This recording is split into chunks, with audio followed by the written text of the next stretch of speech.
지난 4월 우리 작은 바자회가 있었습니다. 이 바자회를 하면서 이번에는 우리 김영명 목사님이 너무 수고해 주셔가지고 액자를 써 주셨는데, 특별히 우리 교육자들이 또 함께 하는 일이 이제 없어서 제 개인적으로는 그래 돈이라도 쓰자라는 생각을 가지고 열심히 쓰려고 노력을 했습니다.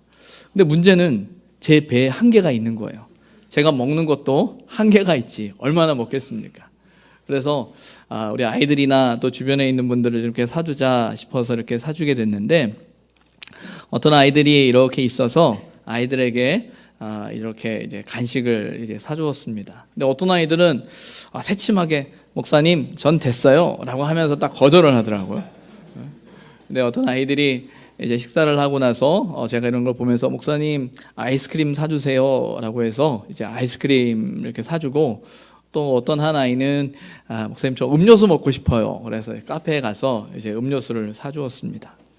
근데 음료수를 사주고 나니까 여자친구였는데 저에게 이러는 거예요. 목사님은 참 친절하세요.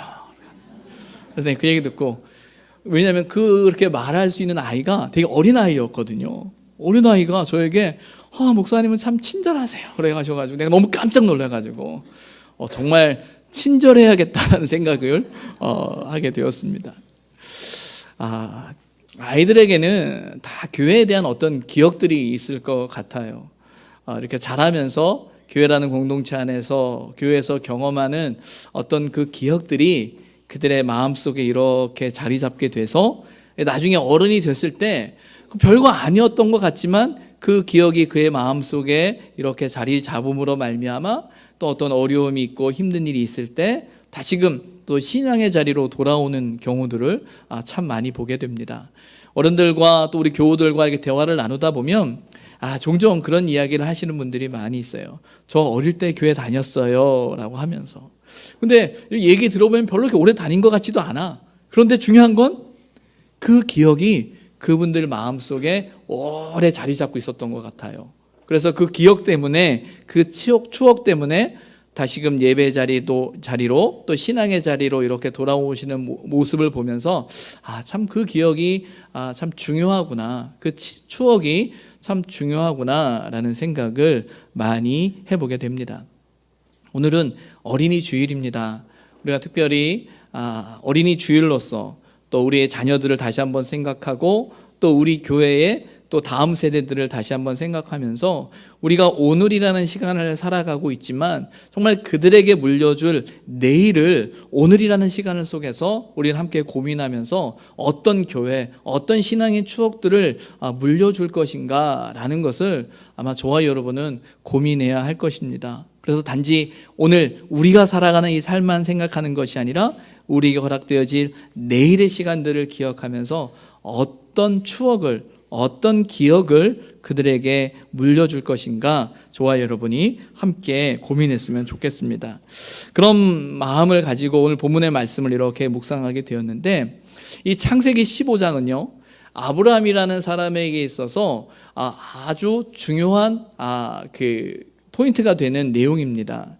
이 아브라함 하면은 창세기에 있어서 이제 12장에 하나님께서 아브라함을 이제 부르시는 장면으로부터 시작되어지면서 이제 아브라함이 등장하게 되는데, 오늘 15장에 있어서는 그 아브라함이 어떤 사람인가, 하나님께서 아브라함을 어떻게 평가하셨는가, 하나님께서 아브라함을 어떻게 생각하시는가라는 것이 나와 있어요. 그리고 그 평가로 인해서 이제 아브라함이라는 이야기를 할 때 아브라함의 별명이 뭐죠? 믿음의 조상이라는 별명을 갖고 있는데, 그 아브라함이라는 이름을 떠올릴 때 믿음이라는 것이 함께 떠올릴 수 있는 이유가 오늘 우리가 읽은 이 본문 속에서 기록되어져 있습니다. 본문 6절에 보면 6절 하반절에 이렇게 나옵니다. 여호와께서 이를 그의 의로 여기시고 라고 되어 있습니다.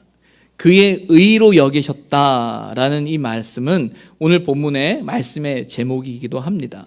근데 그의 의로 여기셨다라는 이 말은 하나님께서 아브라함을 향해서 그의 의로 여기셨다라고 말씀하시는 내용입니다. 그러나 오늘 본문을 보면서 이 본문이 그의 의로 여기셨다는 말이 어떤 의미일까라고 생각할 때 여기서 말하는 의에 대한 이야기, 그리고 여기서 여기셨다라는 어떤 그 단어가 갖는 의미를 우리가 조금 깊이 생각해 보아야 할 것입니다. 성경에서 말하는 의는 그 히브리어로 체다카라는 어근을 가지고 있습니다. 그 단어는 이제 의로움, 때로는 구원, 또 의로운 행위라는 우리가 생각하는 어떤 일반적인 의미를 내포하고 있는 게 맞습니다. 그러나 성경에서 말하고 있는, 특별히 구약에서 말하고 있는 의라는 개념은 단지 우리가 생각하는 의로운 행위나 어떤 구원, 의로움이라는 그것에만 머무는 것이 아니라 이 의라는 단어는 관계성의 의미를 포함한 단어라고 이야기합니다. 이 말은 무엇이냐면 의는 관계 가운데 이루어지고 성취되어져야 할 단어다라는 거예요. 그런데 이 관계라는 것, 성경에서 말하고 있는 이 관계의 개념은 하나님과 사람이라는 그 관계를 의미하는 거예요. 그래서 이 의라는 이 단어가 갖는 말이 어떤 거냐면 기준에 맞다 도달하다라는 거예요. 그래서 관계적인 의미다라고 할 때 그 관계적인 의미는 누군가가 세운 그 기준, 누군가가 세운 그 기준에 도달하느냐 도달하지 않느냐의 문제라는 거예요. 그런 면에서 구약에서 말하고 있는 그 의의 기준이 누가 되겠습니까? 하나님이죠. 그래서 의롭다라는 말은 어떤 의미냐면 하나님이 세우신 그 기준에 도달했다라는, 충족되어졌다라는 의미를 갖는 거예요. 이 하나님께서 아브라함을 향해서 그의 의로 여기셨다라는 그 표현이 신약 성경에도 많이 반복되어집니다. 갈라디아서 3장 6절에 보게 되면 아브라함이 하나님을 믿음에 그것을 그의 의로 정하셨다라는 말이 나오는데, 그 신약 성경에 나오는 그 의라는 단어는 또 어떤 의미를 가지고 있냐면 광의적인 넓은 의미 안에서는 어떤 의미를 갖냐면 하나님이 받으실 만한 조건이라는 의미가 의라는 단어에 들어있어요. 그래서 구약과 신약에 있어서 의의 개념은 저와 여러분이 가지고 있는 윤리적이고 도덕적이고 어떤 우리가 가지고 있는 상식적인 의미에서 의를 이야기하는 것이 아닙니다. 이 의의 가장 큰 핵심은 무엇이냐면 하나님의 기준에 도달하느냐 도달하지 못하느냐가 의의 기준이라는 거예요. 의의 기준. 우리는 사회적으로는 뭐 정의에 대한 이야기를 하고 의로움에 대한 이야기를 하고 많이 하지만 신앙을 가지고 있는, 믿음을 가지고 있는 저와 여러분에 있어서의 의라는 것을 이야기할 때 하나님의 기준이라는 사실을 놓치지 말아야 한다는 거예요. 그래서 오늘 본문을 보게 되면 여호와께서 이를 그의 의로 여기셨다라는 이 말은 하나님께서 아브라함을 향해서 하나님이 정해 놓으신 그 기준에 아브라함이 이르렀다라는 말이에요. 그래서 이렇게 해석할 수 있습니다. 하나님께서 아브라함을 당신의 기준 안에 두셨다, 당신이 인정하셨다, 당신의 마음 안에 두셨다라는 거예요. 누가 누구를요? 하나님께서 아브라함을. 그런데 중요한 건 무엇을 가지고 그 기준이 도달했느냐라고 판단하느냐라는 거예요. 앞선 본문에 뭐라고 나와 있습니까? 아브라함이 누구를요? 여호와를 믿으니, 아브라함이 하나님을 믿었다라는 말이에요. 여러분, 믿는다라는 것이 어떤 말이에요? 우리가 너무 많이 사용하는 말이잖아요. 믿는다라는 말. 이 믿다라는 단어는 아만이라는 히브리어로 쓰여져 있다고 합니다. 이 아만이라는 단어의 어떤 그 첫 번째 의미는 믿는다예요. 믿는다. 그런데 이 여러 의미가 이게 들어가다 보면 어떤 의미가 거기 내포되어져 있냐면 세우다, 지탱하다라는 의미로 의미가 확장되어져요. 세운다, 지탱한다 의미를 가지고 이 믿는다라는 단어를 좀 이렇게 생각해 보면 어떤 의미가 있냐면 믿음을 갖는다라는 것은요, 우리가 하나님 안에 우리 자신을 세우고 우리 자신을 그 안에 지탱한다라는 의미가 내포되어져 있는 거예요. 그래서 믿는다라고 하면 그냥 추상적인 의미가 아니고요, 믿는다라고 하게 되면 하나님 안에서 저와 여러분을 세워가는 거예요. 하나님 안에 우리가 흔들림 없이 온전히 세워질 수 있도록 하는 것이 믿는다라는 의미예요. 그래서 이 6절을 있는 그대로 해석하면 이렇게 말할 수 있어요. 아브라함이 여호와 위에 자신을 세우고자 할 때 하나님께서 아브라함을 향하여 하나님의 기준에 맞았다라고 말했다라는 거예요.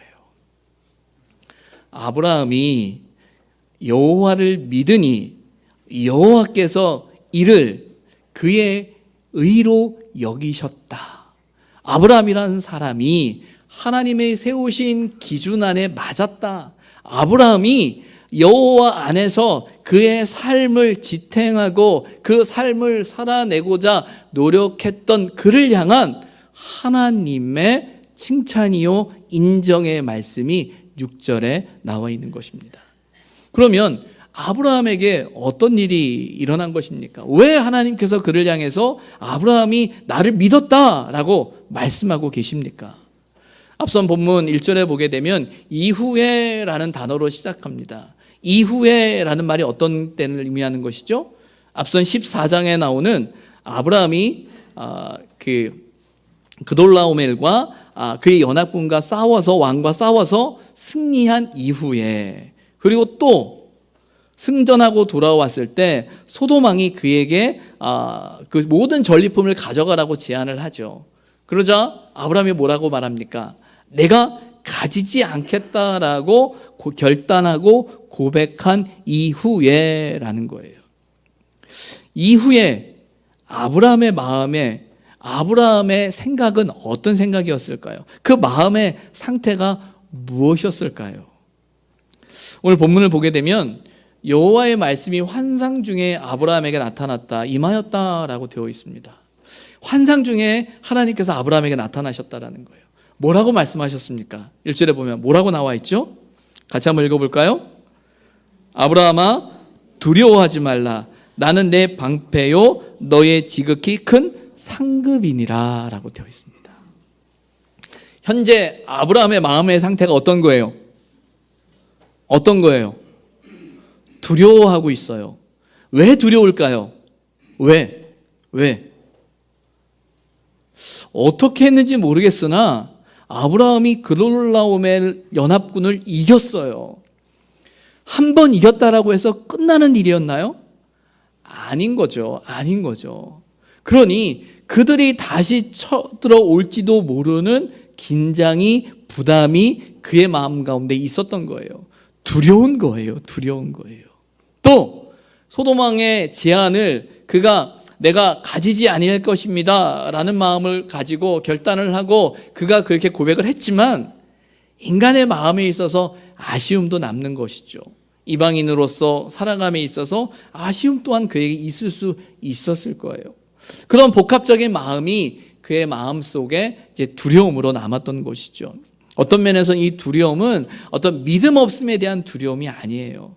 왜냐하면 우리 모두는 연약하고 완전하지 않은 사람들이기 때문에 우리가 믿음의 삶을 살아가고 결단하며 나아가는 삶의 상황과 순간 속에서 하나님이 계시는 것을 믿지만, 그러나 저와 여러분 안에 일어나는 두려움의 감정이 없어지지는 않습니다. 물론 성경에서 두려워하지 말라라는 그 말씀이 있어요. 그래서 우리가 두려워하고 있는 내 자신을 이렇게 보면서 내가 믿음이 없는 거 아니야? 라는 생각을 가질 수도 있습니다. 그 감정은 전 나쁜 것이 아니라고 생각이 들어요. 문제는 그 두려움 때문에 내가 두려움에 사로잡혀서 아무것도 하지 못하는 것이 이제 문제가 되겠죠. 하나님은 그런 아브라함을 향해 찾아오신 거예요. 환상 중에 말씀하시는 거예요. 두려워하지 말라. 그러면서 뭐라고 말씀하세요? 내가 너의 방패다. 왜 방패라고 이야기하시는 겁니까? 왜 방패가 필요합니까? 왜요? 그가 두려워하는 것이 있죠. 그돌라오멜의 연합군들이, 다른 나라 사람이 자신을 공격해오고 다시 전쟁이 일어났을 때 내가 어떻게 할 것인가라는 그 두려움이 그에게 있는데, 내가 너의 방패다. 내가 너 지킬 거야. 내가 너 붙들 거야. 두려워하지 마. 라고 말씀하시는 거예요. 또 내가 너의 상급이다 라고 말씀하세요. 내가 너의 지극히 큰 상급이다 라고 말씀하세요. 하나님께서는 아브라함이 소돔왕을 향하여 내가 가지지 아니할 것입니다 라고 이야기하면서 하나님의 영광을 나타내고자 했던 그의 결단과 그 고백을 들으시면서 하나님 마음이 흐뭇하셨던 것 같아요. 그래서 아브라함에게 하는 것이 그거예요. 내가 너의 큰 상급이다. 내가 너의 상급이야. 내가 채울 거야 라고 말씀하고 있는 겁니다. 15장이 왜 아브라함의 역사 속에서, 아브라함의 생애 속에서 중요한가? 이런 대화와 함께 하나님과 더 깊은 대화의 자리로 한 걸음 더 나아간 내용이 이어지기 때문이에요. 1절에 하나님께서 두려워하지 말라 내가 너의 방패요 상급이다라고 말씀하셨을 때 2절에 아브라함이 이렇게 이야기합니다. 주 여호와여 무엇을 내게 주시려 하나이까? 나는 자식이 없사오니 나의 상속자는 이 다메섹 사람 엘리에셀이니이다. 어떤 말이에요? 하나님 알겠는데, 하나님 감사한데 하나님 아시지 않습니까? 아시지 않습니까? 제게는 자식이 없습니다. 여기서 말하는 이 자식이 없다라는 개념에 있어서 그의 믿음 없음의 고백이 아니라 하나님 앞에 자신의 모습을 그대로 이야기하는 거예요. 하나님이 행하시겠다는 약속, 하나님의 말씀을 내가 기억하고 말씀대로 살아가고 하나님의 뜻대로 살아가는데, 하나님 보십시오.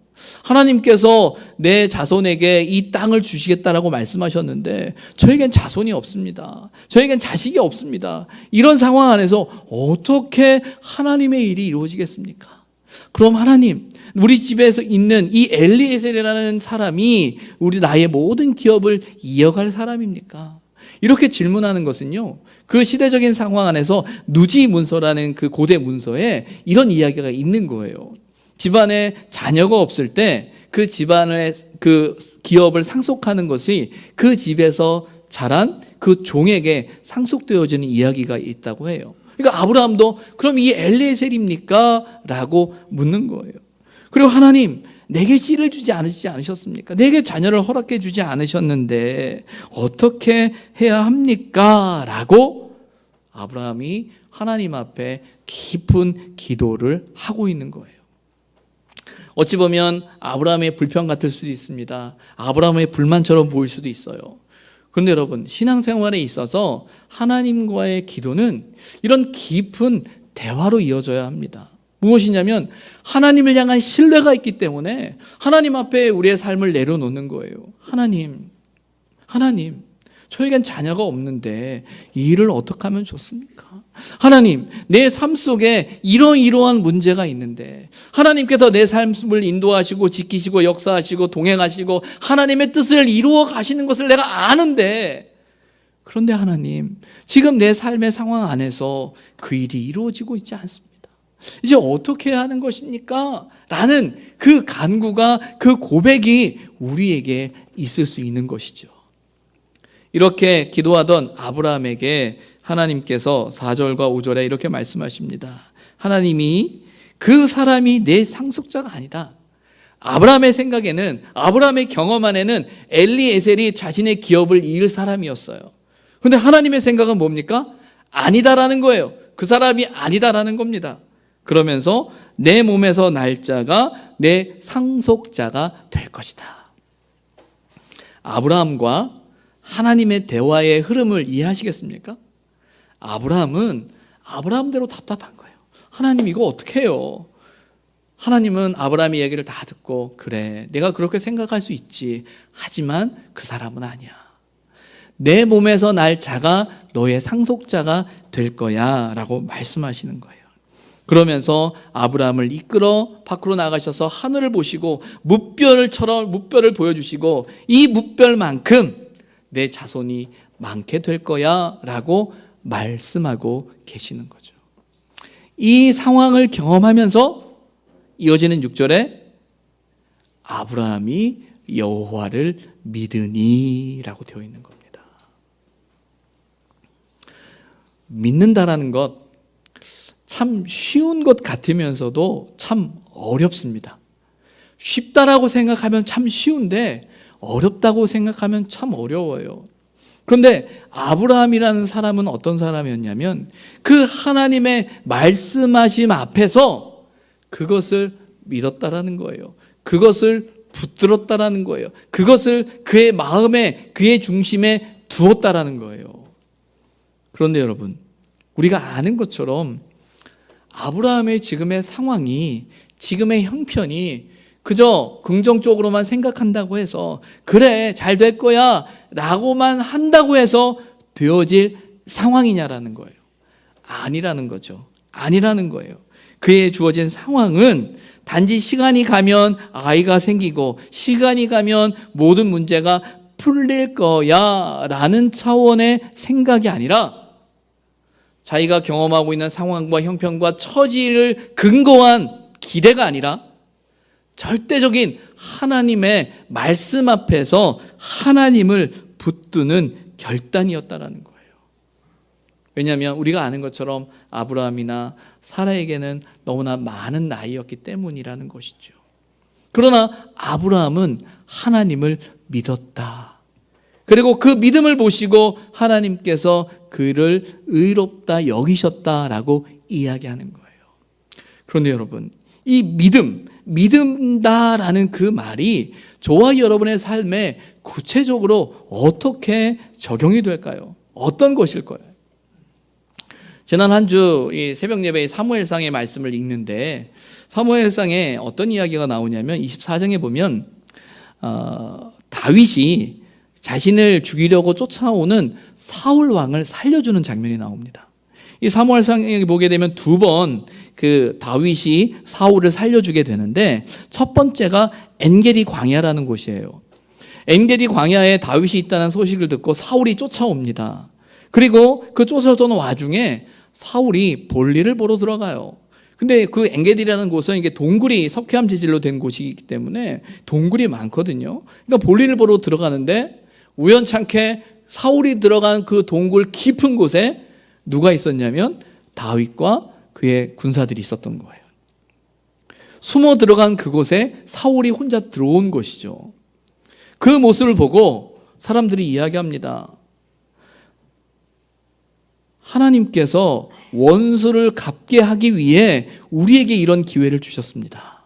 당신은 가서 그를 죽일 수 있습니다. 죽여야 됩니다. 하나님께서 주신 기회입니다. 라고 이야기를 해요. 그 이야기를 듣고 다윗이 가서 그의 옷을 베어옵니다. 그런데 이어지는 말씀에 보게 되면 그것이 너무나 가슴이 찔리는 거예요. 그래서 뭐라고 이야기하냐면 여호와께 기름 부음 받은 자에게 내가 어떻게 이렇게 하느냐, 여호와께 기름 부음 받은 자를 내가 어떻게 죽일 수 있느냐라는 말로 그는 고백을 해요. 그 본문을 보면서 믿음이 무엇일까라는 생각을 해보게 됩니다. 사울이라는 사람은 똑같습니다. 그렇죠? 근데 사울이라는 사람을 바라볼 때 어떤 사람은 뭘로 바라봅니까? 원수로 바라봅니다. 그런데 다윗은 어떻게 바라봅니까? 여호와께 기름 부음 받은 자로 바라봐요. 원수로 바라보는 이유가 어디서부터 출발되어지는지 아십니까? 어디서부터 출발되죠? 나로부터 출발되어지는 거예요. 나를 쫓아오는 사울, 나를 죽이고자 하는 사울, 나를 잡으려고 하는 사울. 나의 관점에서 볼 때는 사울은 원수예요. 그런데 다윗이 사울을 바라볼 때 여호와께 기름 부음 받은 자로 이야기하고 있어요. 그것은 누구의 관점으로 이야기하는 겁니까? 다윗의 관점으로 이야기하는 건가요? 하나님의 관점으로 이야기하는 건가요? 하나님의 관점으로 이야기하는 거죠. 인간이 말하는, 우리가 말하는 명분과 이유로는 사울을 죽여야 할 마땅한 이유가 아주 많습니다. 그리고 지금 엔겔이 그 굴 속에 들어왔던 사울을 볼 때 우리의 생각과 기준으로 따진다면 사울은 죽어야 되는 게 맞습니다. 왜? 충분한 이유가 있는 거예요. 우리의 관점에서는. 그런데 하나님의 관점으로 바라볼 때는 사울은 여호와께 기름 부음 받은 자가 된다라는 거예요. 믿음은 무엇이냐면요, 바로 그렇게 바라보는 것입니다. 아브라함이 자신의 입장과 자신의 상황과 자신의 처지와 자신의 형편으로 여호와를 믿었다라는 말이 아니라 하나님의 관점에서 자신에게 주어진 상황과 형편과 처지를 바라볼 때 믿을 수 있다라는 거죠. 우리는 믿음에 대한 이야기를 하면서 자꾸 우리의 관점과 우리의 기준과 우리의 생각과 우리의 형편과 우리의 처지와 우리의 상황이라는 그것으로부터 시작해서 하나님을 자꾸 바라봅니다. 그렇게 바라보니까 하나님이 내 뜻대로 되어지지 않는 것 같죠. 하나님이 내가 원하는 걸 안 하시는 것 같죠. 하나님께서 내가 기뻐하는, 내가 소망하는 그 일을 안 이루시는 것처럼 보여요. 그런데 믿음은 무엇이냐면 하나님의 관점에서 바라보기 시작할 때, 하나님의 뜻을 신뢰할 때 하나님께서 그렇게 이루신다라는 것을 경험하게 되는 거예요. 이 두 차이가 얼마나 큰지 아십니까? 이 차이를 느낄 때, 그래서 이 관점이 바뀔 때, 그 관점이 바뀔 때 우리의 삶의 태도가 바뀌게 되는 것이고, 삶의 모습이 바뀌게 되는 것이고, 삶의 결과가 바뀌게 되는 거예요. 하나님께서 아브라함을 향해서 그의 의로 여기셨다라는 것은 아브라함이 사람의 관점과 사람의 생각과 사람의 시각으로 바라보는 것이 아니라 하나님의 시선으로, 하나님의 시각으로, 하나님의 약속을 믿고 바라보았기에 그를 향해서 의롭다 여기셨다라고 말씀하고 계신다라는 겁니다. 이게 바로 믿음을 가진 저와 여러분의 신앙의 가치고 관점이어야 한다라는 거예요. 저는 우리 의선교회 아이들, 또 저희 자녀, 우리의 자녀들을 바라볼 때 그들이 어떤 사람으로 자라갈 것인가, 어떻게 그들을 신앙의 훈련과 교육을 시킬 것인가 라고 할 때 그 핵심은 거기에 있다라고 봅니다. 우리의 관점으로 바라보는 훈련이 아니라 하나님의 관점으로 바라보게 해야 한다는 것이죠. 그러면 하나님의 관점으로 바라보게 하는 그 훈련이 누구로부터 배워지느냐? 이것은 공과 공부를 통해서 되는 일이 아닙니다. 이것은요, 신앙은 절대적으로 전승되어지는 거예요. 전승이라는 것은 보고 배우는 거예요. 보고 따라하는 거예요.